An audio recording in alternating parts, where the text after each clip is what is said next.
ایک حدیث شریف میں ارشاد فرمایا، اللہ تعالیٰ ارشاد فرماتے ہیں کہ اے لوگوں کے گروہ جو زبان سے ایمان لائے ہو تو ایمان ان کے اندر داخل نہیں ہوا۔ اللہ، اگر انسان زبان سے کلمہ پڑھ بھی لے تو کیا حاصل، دل بھی اس کی تصدیق کرے، دل سے کلمہ پڑھے تاکہ ایمان اس کے دل کے اندر داخل ہو۔ اور پھر فرمایا کہ اپنے دوسرے مسلمان بھائیوں کی غیبتیں نہ کرتے پھرو۔ پھر فرمایا کہ ان کے عیب تلاش نہ کرو، ان میں عیب تلاش نہ کرو، اور ان کے پشیدہ عیبوں پر جو پردہ پڑا ہوا ہے اس پردے کو فاش نہ کرو۔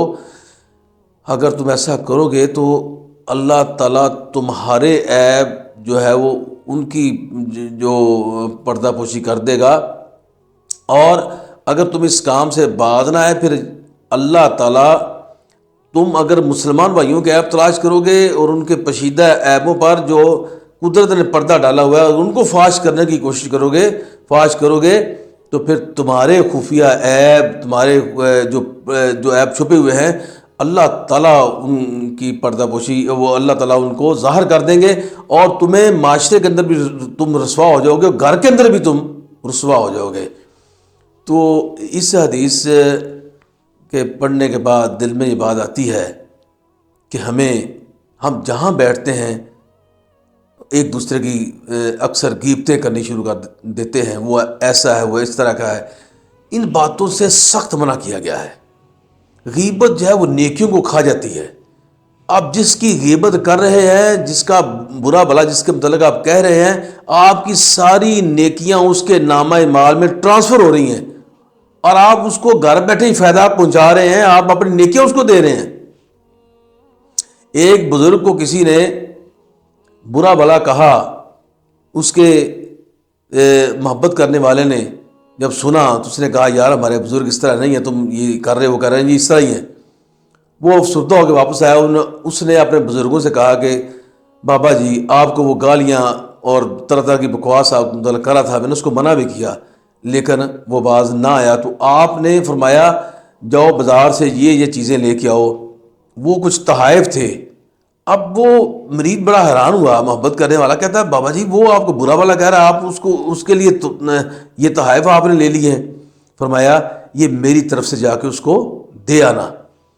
وہ چلے گئے اور جا کے انہوں نے وہ جو تحائف تھے وہ اس بندے کو پیش کیے جو آپ رحمۃ اللہ علیہ کی غیبت کر رہا تھا۔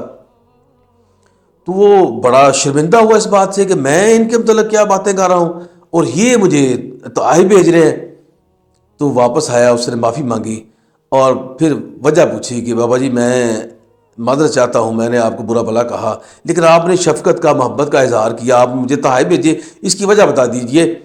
فرمایا اے بندہ خدا، تو میری غیبت کر رہا تھا، میرے بارے میں برا بھلا جو بھی کہہ رہا تھا، تو نے مجھ سے تو بھلا کیا، تیری ساری نیکیاں اللہ تعالیٰ نے ٹرانسفر کر کے میرے نامہ مال میں ڈال دیں۔ اب یہ تو مجھے اس کی خوشی ہوئی کہ اس کی نیکیاں مجھے مل رہی ہیں، وہ بندہ اب نیکیوں سے خالی ہو رہا ہے، تو یہ میں نے اس کو خوشی سمجھا، آزاد سمجھا، اور میں نے تمہیں تحائف بھیج دیے۔ وہ اس سے اور بڑا نادم ہوا، بڑا شرمندہ ہوا۔ اس نے کہا کہ بابا جی مجھے اس معاملے معاف کر دیجئے، اب میں انشاءاللہ تعالیٰ کبھی بھی غیبت نہیں کروں گا۔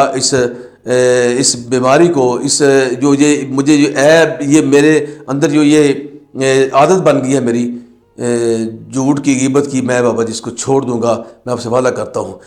اس نے بزرگ نے یہ عمل کر کے اس کو رائے راست میں وہ اس کو لے آئے اور اس نے سچی توبہ کر لی کہ غیبت نہیں کرنی، اور یہ غیبت سے بچ جائیں۔ غیبت بہت بڑا گناہ ہے، ہم بیٹھے بیٹھے ہی اپنی نیکیاں ضائع کر دیتے ہیں اور ہمیں ملتا بھی کچھ نہیں ہے، بجائے اس کا فائدہ وہ ہمیں کیا ملا، کچھ بھی نہیں، اور ہم نے اپنی نیکیاں بھی برباد کر دیں۔ تو غیبت جو ہے یہ اس سے بچنا ضروری ہے۔ اور پھر فرمایا کہ دوسرے بندے کے عیب نہ تلاش کرتے پھرو، اس میں یہ عیب ہے، اگر کوئی گناہ تم نے دیکھ لیا تو اس کو ڈانپ دو۔ اللہ کہتا ہے اے میرے بندے، تو نے میرے بندے کا گناہ دیکھا، اس کو ڈانپ دیا، اس کو چھپا لیا، تو تیرے عیب میں چھپا لوں گا، تیرے عیبوں پر میں پردہ ڈال لوں گا۔ انسان خطا کار ہے، گناہ گار ہے، انسان سے بھی غلطی ہو سکتی ہے۔ اللہ فرماتے ہیں میں ستار ہوں، میں پردے رکھنے والا ہوں، میں تیرا پردہ رکھوں گا یہاں بھی روز محشر بھی۔ تو کسی کی پردہ پوشی نہ کرو، کسی کے عیب تلاش کر کے اس کو عیاں نہ کرو، کسی کے عیب دوسروں کو بتاتے نہ پھرو۔ اس طرح کرو گے تو پھر اللہ تعالیٰ سخت ناراض ہے۔ وہ کہتے ہیں میں اس کو دنیا کے اندر بھی رسوا کر دوں گا اور آخرت کے اندر بھی اس کو رسوا کر دوں گا۔ لہذا پردہ پوشی ہی، اگر کچھ دیکھ لیا تو اس پر پردہ ڈالنے کی کوشش کرو اور دوسروں کے ساتھ اس کو شیئر نہ کرو، تاکہ تم بھی اللہ تعالیٰ کی جو اس کی ستار والی چادر ہے اس کے نیچے تم بھی آ سکو، تمہارے گناہوں کی، تمہاری عیبوں کی بھی پردہ پوشی۔ وہ غفور الرحیم، وہ رب العالمین جو رحمت ہے وہ خود کریں گے۔